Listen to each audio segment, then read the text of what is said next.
Bismillahirrahmanirrahim. Assalamualaikum warahmatullahi wabarakatuh. Kali ini kita membahas tentang karakteristik dan jenis-jenis penelitian kuantitatif dalam psikologi.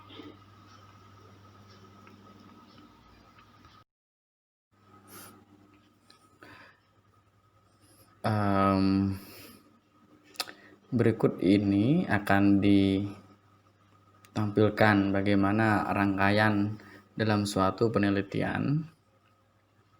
Mungkin ini sudah disampaikan dalam pertemuan sebelumnya, tetapi paling tidak dalam sebuah penelitian kuantitatif itu terdiri dari langkah-langkah seperti pada slide. Dimulai dari pertanyaan, kemudian perumusan masalah, kemudian perumusan hipotesisnya, kemudian penyusunan instrumen, setelah itu penentuan populasi dan sampel atau subjek penelitian. Tahap berikutnya mengumpulkan data, kemudian data yang dikumpulkan dianalisis, ditarik kesimpulan. Nah, kemudian begitu untuk penelitian selanjutnya. Seandainya ada penelitian pengembangan atau penelitian replika, penelitian yang dilakukan pada setting yang berbeda.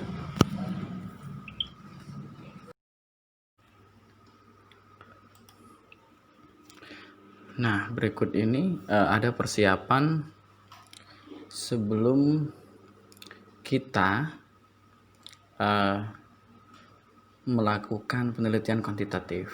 Sebenarnya proposal penelitian kuantitatif itu dibuat jauh sebelum kita menemukan topik. Artinya topik penelitian itu sudah ditemukan jauh sebelumnya. Kita menentukan topik, kemudian di sini ada studi literatur ya, kajian kepustakaan, kemudian baru menyusun proposal penelitiannya, yang di dalamnya nanti ada perencanaan mengenai penentuan populasi dan sampel, kemudian instrumennya, instrumen penelitian ya, alat pengumpul datanya, baru kemudian penentuan langkah-langkah dan prosedur pengumpulan data. Itulah yang tertuang di dalam proposal penelitian kuantitatif.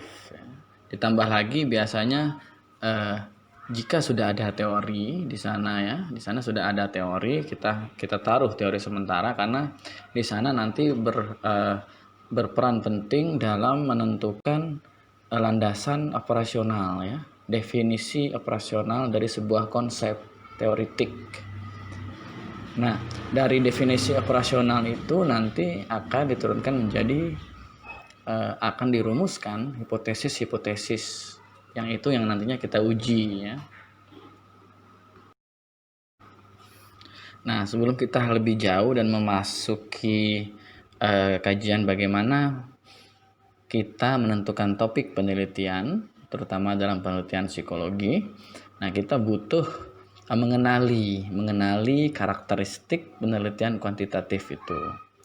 Nah, pendekatan kuantitatif itu melihat tingkah laku manusia, behavior itu dapat diramal, predictable, objektif dan dapat diukur.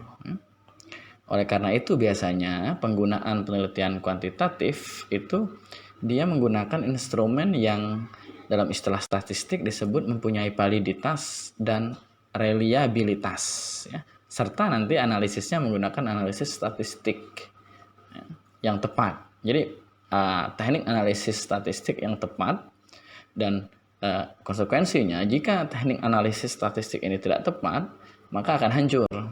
Hasil penelitian itu akan akan tidak menggambarkan,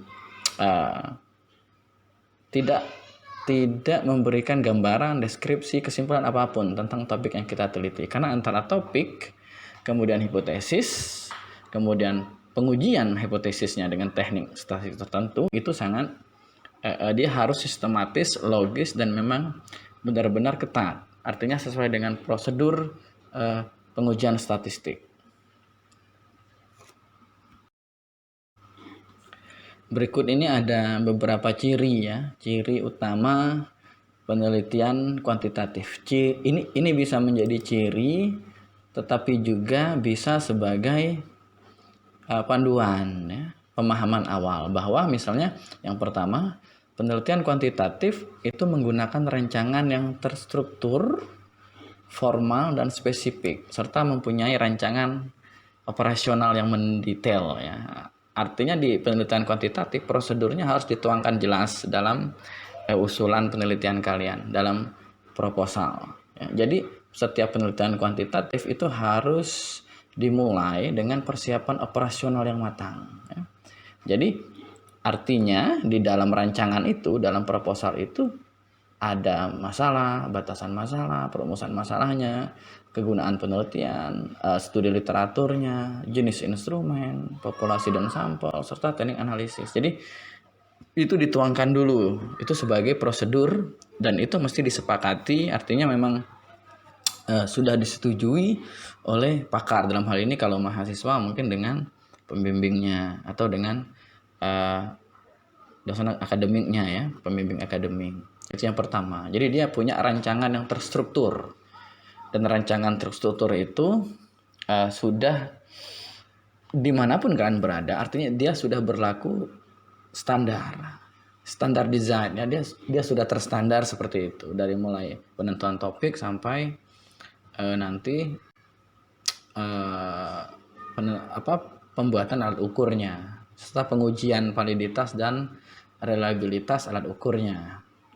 Nah, kemudian yang kedua, data, ya. Data yang dikumpulkan dari penelitian kuantitatif itu dikuantifikasikan dengan jalan menghitung atau mengukur. Jadi sifatnya mengukur atau menghitung, tidak dengan melakukan penafsiran naratif, ya. Tidak. Jadi harus ada mekanisme mengukurnya, rumus mengukurnya, cara menghitungnya, ya. Jadi sebelum turun ke lapangan, jadi jenis data itu sudah ditentukan dulu. Data seperti apa, ya? Data seperti apa, jenis datanya. Nanti ada di pertemuan selanjutnya kita belajar jenis-jenis data, ya. Ada bentuknya ordinal, ada bentuknya rasio, ya. Ada bentuknya nominal nanti. Jadi kita mesti mengerti sehingga data itu nanti tidak salah ketika kita melakukan analisis, ya. Ketika misalnya jenis-jenis penelitiannya kita pakai penelitian korelasional, korelasional, ya, misalnya melihat dua hubungan variabel, ya, ada dua variabel kita melihat hubungannya, bisa lebih gitu, ya. Nah, jadi data itu, jenis data sebelum turun ke lapangan kita tahu dulu jenis data yang akan kita pakai nantinya. Terus yang selanjutnya ciri selanjutnya, dia bersifat momentum atau menggunakan selang waktu tertentu. Dia pendek, ya. Jadi mengukurnya pada saat apa, pada saat itu saja. Itu disebut dengan observasi lapangan, ya. Sekali atau dua kali mengambil data misalnya. Nah, nanti di situ letak kelemahan penelitian kuantitatif karena dia sifat momentum. Jadi ketika hanya mengukur pada saat kondisi tertentu, makanya nanti dalam penelitian psikologi ketika di lapangan mengambil data itu kalian benar-benar harus bisa mengkondisikan, walaupun tidak bisa mengontrol, tapi paling tidak bisa mengambil data dalam kondisi yang baik respondennya ataupun kondisi peneliti. Misalnya ketika sedang terjadi kericuhan, ya, kalian harus menunda, ya. Jadi dia benar-benar harus dalam keadaan normal, nyaman, sehingga responden itu memberikan jawaban atau mengisi nanti skala psikologisnya itu memang benar-benar sesuai dengan kondisi aslinya, ya. Tidak ada fake di sana, ya. Tidak ada penipuan atau social desirability nanti kan. Jadi ngisi karena ya tidak sesuai dengan kondisi dia, tapi sesuai dengan kondisi normatif yang berlaku dalam satu komunitas sosial saja. Tidak seperti itu, ya. Nah, kemudian ciri selanjutnya, penelitian kuantitatif itu membutuhkan hipotesis. Ini jelas sekali ini. Hipotesis ya. Hipotesis itu adalah dugaan ilmiah ya. Jadi perkiraan ilmiah yang itu diturunkan dari rumusan masalah nanti dan teori ya. Jadi kalian meneropong masalah sebuah topik itu dengan teori dan studi literatur, kemudian nanti kita buat hipotesis. Hipotesis ini yang nanti diuji ya. Nanti diuji. Misalnya melihat apakah ada hubungan yang kuat ya, antara motivasi belajar, variabel motivasi belajar dengan prokrastinasi ya, dengan sikap menunda-nunda gitu ya, dalam prokrastinasi akademik misalnya, atau misalnya motivasi dengan stres gitu. Jadi membuktikan hipotesis berarti kita sudah mulai masuk ke dalam pertanyaan inti penelitian itu ya. Nah kemudian yang selanjutnya itu analisis datanya, cirinya itu dilakukan menggunakan statistik, baik yang diferensial maupun yang inferensial nanti ya, deskriptif maupun inferensial. Jadi analisisnya statistik kalau kuantitatif, walaupun sesederhana persentase misalnya, hanya menggunakan teknik persentase ya, tapi paling tidak ada statistik di sana, menggunakan statistik. Dia tidak bisa menggunakan interpretasi peneliti, karena analisis data dilakukan menggunakan analisis matematis ya, statistik dalam hal ini, pembuktiannya itu. Ya, misalnya dalam satu kelas psikologi itu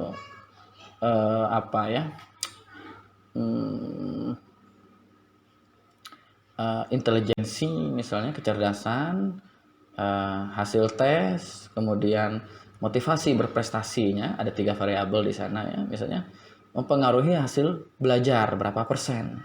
Nah, itu akan dilihat nanti. Ciri selanjutnya, penelitian kuantitatif lebih berorientasi kepada produk daripada proses ya.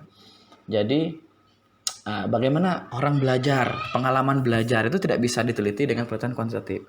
Dia cuma melihat misalnya hasil belajar mata kuliah psikologi umum misalnya. Hasil mata kuliah itu misalnya dapat nilai 80, 30. Nah, hasilnya itu menunjukkan ini skor yang tinggi sekian persen, skor yang rendah sekian persen, yang sedang sekian persen. Dia tidak bisa melihat pengalaman belajar per individu seperti itu ya. Jadi dia langsung ke produknya, ke hasil akhir ya. Itu penelitian kuantitatif. Kemudian sampel yang digunakan luas, ya, random, akurat. Jadi banyak. Sampelnya mesti representatif. Representatif artinya sampel itu mewakili populasi ya. Sampel itu mewakili populasi. Misalnya kita meneliti mahasiswa IAIN. Mahasiswa IAIN kita meneliti cuma 1 orang. Berarti dia tidak mewakili. Tidak mewakili karena kita meneliti cuma 1 ya. Kita tidak bisa menyebut mahasiswa IAIN itu rata-rata pemalas misalnya, hanya meneliti 1 orang dengan penelitian kuantitatif. Itu sampelnya tidak tercukupi ya. Tidak mencukupi. Tidak ada kelayakan jumlah sampel di sana.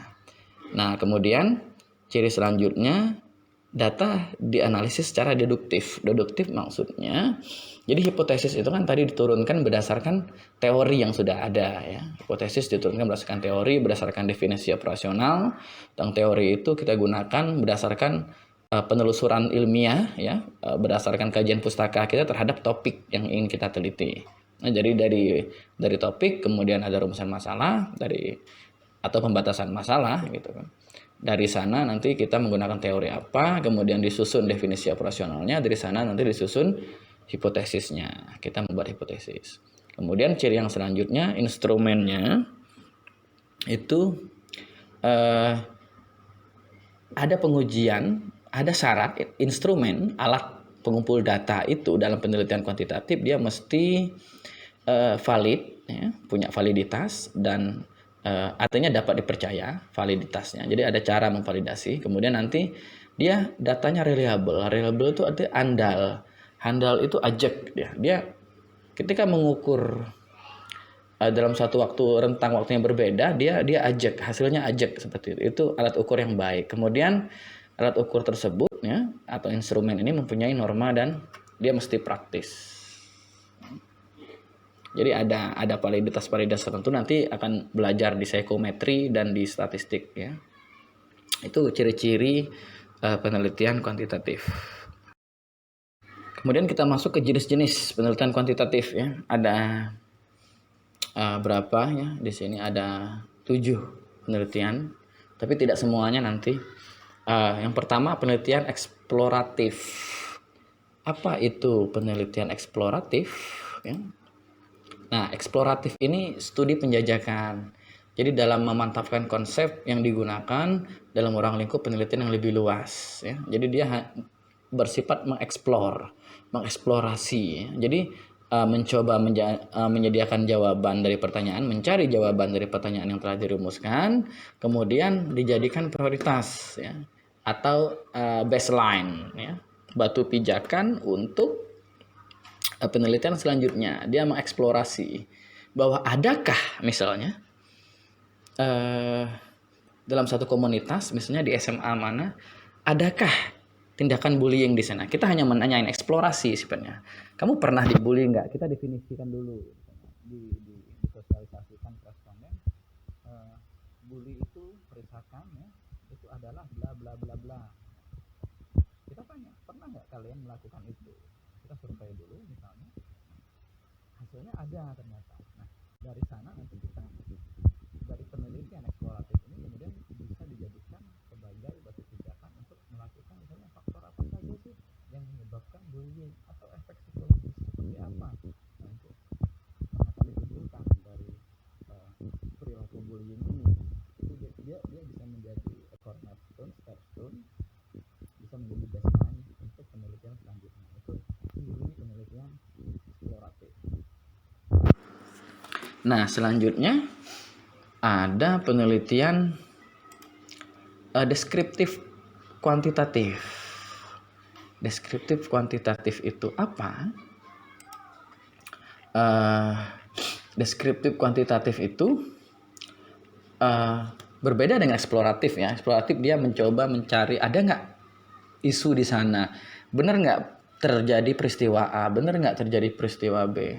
Penelitian deskriptif kuantitatif itu memberikan gambaran keadaan masa sekarang secara mendalam. Jadi dia mendeskripsikan, memberi gambaran. Ya. Jadi misalnya gini, kita misalnya pada tahun 2019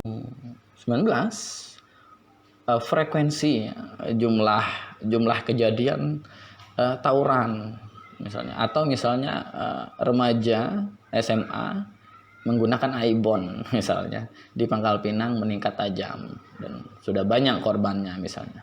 Nah, ingin mendeskripsikan penelitian bagaimana misalnya kita variabel yang ingin kita cari misalnya persepsi. Jadi kita ingin tahu bagaimana peneliti ingin mendeskripsikan, ya, ingin melihat bagaimana persepsi siswa tentang peristiwa pelajar memakai ibon. Nah, peneliti bisa menggunakan deskriptif kuantitatif, ya, di sini. Jadi misalnya populasinya siswa SMP, siswa SMA yang tinggal di Pangkal Pinang, kemudian bisa juga yang di luar Pangkal Pinang. Jadi instrumen yang digunakan misalnya angket, ya. Jadi bukan observasi, bukan observation checklist, ya.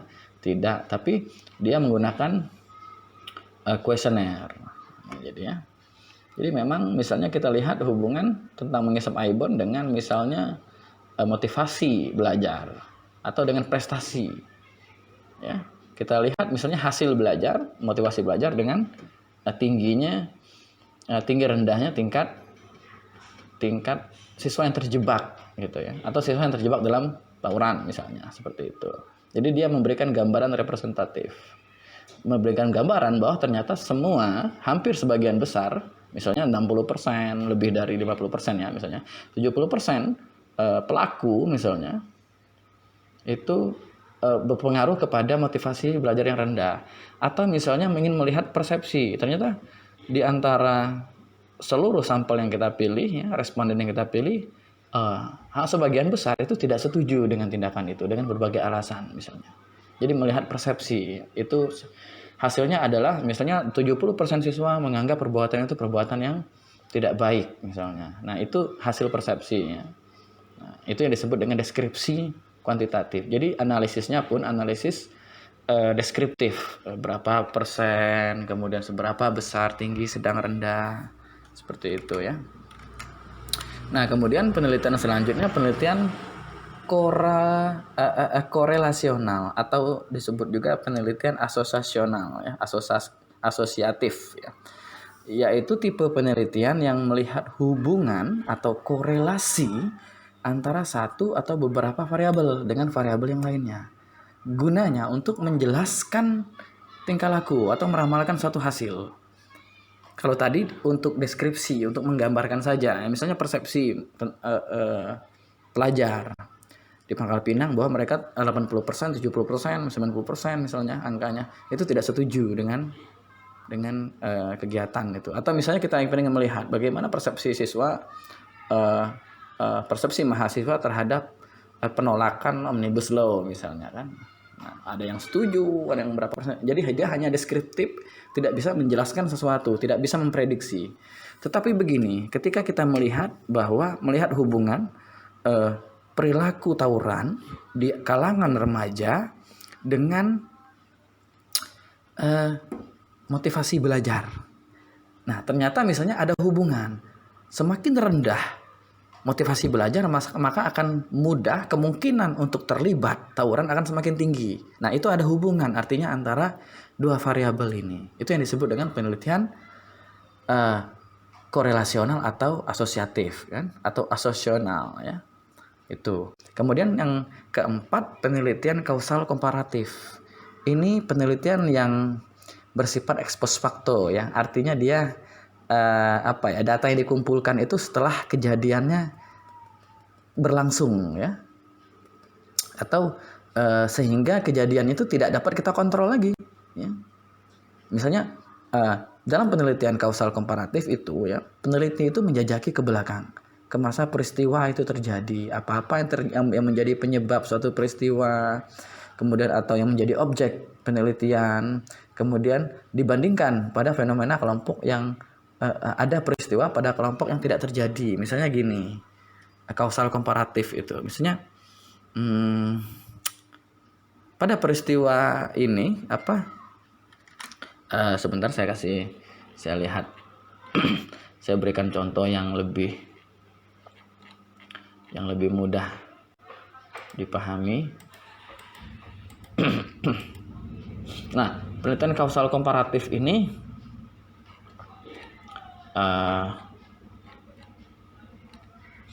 misalnya melihat kelompok mahasiswa yang diajar dengan metode pembelajaran tertentu misalnya. Nah, kelas yang kita ajarkan dengan metode daring ya, dengan media daring dengan yang media luring misalnya, kita ingin melihat perbedaan gitu. Berarti kita punya dua kelompok ya, itu kausal komparatif seperti itu. Jadi dia ex post facto sifatnya. Jadi dia faktanya itu, kejadian atau peristiwa itu sudah selesai dan kita tidak bisa mengontrol. Itu bedanya dengan eksperimen yang ini nanti ya.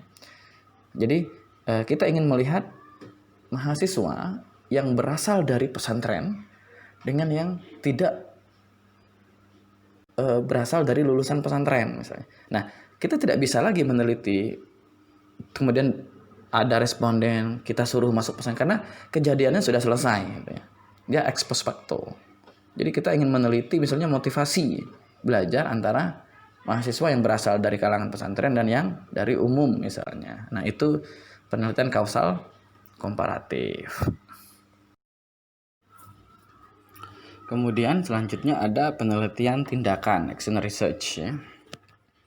Ini mungkin kalau dalam psikologi ini agak jarang digunakan. Ini biasanya dalam penelitian pendidikan. Nah, penelitian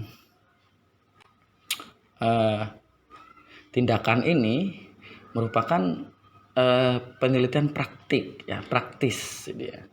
Jadi misalnya ada tujuan ingin menciptakan atau memperbaiki atau meningkatkan sesuatu yang bersifat situasional kondisional dan kontekstual seperti itu. Ini biasanya dalam setting pendidikan, misalnya menggunakan metode tertentu, metode belajar tertentu untuk meningkatkan hasil belajar pada mata pelajaran X gitu ya. Jadi dia penelitian reflektif yang dilakukan secara kolektif. Jadi misalnya dalam praktik pendidikan lah ini ya. Ini penelitian tindakan. Misalnya ada classroom action research, penelitian tindakan kelas. Ya. Itu yang digunakan oleh praktisi biasanya. Ini tidak dalam psikologi, tidak dianjurkan, bukan tidak dianjurkan ya, tapi sangat ada yang lebih ini dari penelitian tindakan, yaitu eksperimental nanti penelitian selanjutnya ya. Ini biasanya dalam praktisi pendidikan yang merupakan dia ada tahap reflektif, ada diagnosis, ada observasi, kemudian memberikan sedikit tindakan seperti itu. Nah, selanjutnya penelitian eksperimen. Nah, ini nanti sebenarnya ada mata kuliah sendiri namanya psikologi eksperimen ya. Nanti kita belajar di sana. Penelitian eksperimen di sini peneliti berdaya dan dapat melakukan pengawasan atau kontrol terhadap variabel bebas, baik sebelum ataupun selama penelitiannya. Ya, jadi ada intervensi dari seorang peneliti ya. Jadi untuk dalam menentukan relasi, karena dia memberikan sebuah treatment ya. Ada treatment di situ. Jadi dia bisa memanipulasi. Jadi penelitian kuantitatif yang seperti korelasional, kemudian kausal komparatif itu dia tidak memanipulasi. Ya, tidak memanipulasi variabel, tidak memanipulasi subjek penelitian, tapi di sini penelitian eksperimen kekuatannya dia bisa memanipulasi variabel bebasnya ya. Nanti ada variabel bebas, ada variabel kontrol. Misalnya saya pengen melihat tingkat ngantuk satu kelompok ya. Itu bisa saya memberikan yang satu kelas dikasih Panadol, yang kelas yang lain tidak. Misalnya saya ingin melihat efek ngantuk. Atau misalnya pada kelompok yang sama nih, nah, hari ini saya kasih Panadol, kemudian saya ukur ya, berapa lama waktu ngantuknya. Kemudian besok pagi nanti saya beri bisa grip misalnya. Nah, saya ternyata yang hasilnya kelompok yang obat B misalnya itu lebih cepat ngantuk dibanding obat A. Jadi kita memberikan treatment. Atau misalnya kepada anak-anak yang menerima sosialisasi tentang gender, yang satu tidak. Kita lihat bagaimana persepsi mereka nanti ya. Itu macam-macam. Ada dua kelompok, bisa kelompok bebas dengan kelompok kontrol nanti, atau misalnya dengan satu kelompok saja bisa ya. Yang jelas di sana ada manipulasi dari peneliti, dan ini benar-benar rancangannya mesti bagus ya. Macam-macam penelitiannya, ada one shot case study, ada one group pre-test post-test, ada static group comparison design, macam-macam. Ini nanti teknik-teknik eksperimennya macam-macam. Ada pre-eksperimen ya, itu tadi ya. Kemudian ada quasi eksperimen gitu. Quasi eksperimen ini macam-macam nanti. Jadi dia tidak melakukan randomisasi dalam penentuan subjek, namun hasilnya cukup berarti gitu ya. Jadi dia seolah-olah melakukan eksperimen, tapi dia tidak tidak benar-benar dikontrol gitu. Tapi kuasi itu seolah-olah gitu ya, seolah-olah. Nanti ada true eksperimen yang benar-benar eksperimen, ini di lab ini ya. Ya, benar-benar misalnya dikasih program, mereka dikasih program, ikut training segala macam ya, nanti itu benar-benar eksperimen seperti itu. Nanti sebenarnya ada kuasi ini sering dilakukan mahasiswa jenjang S1 seperti itu. Itu saja ya secara ringkas jenis-jenis penelitian kuantitatif. Lebih kurangnya mohon maaf, semoga materi ini dapat dimengerti. Wassalamualaikum warahmatullahi wabarakatuh.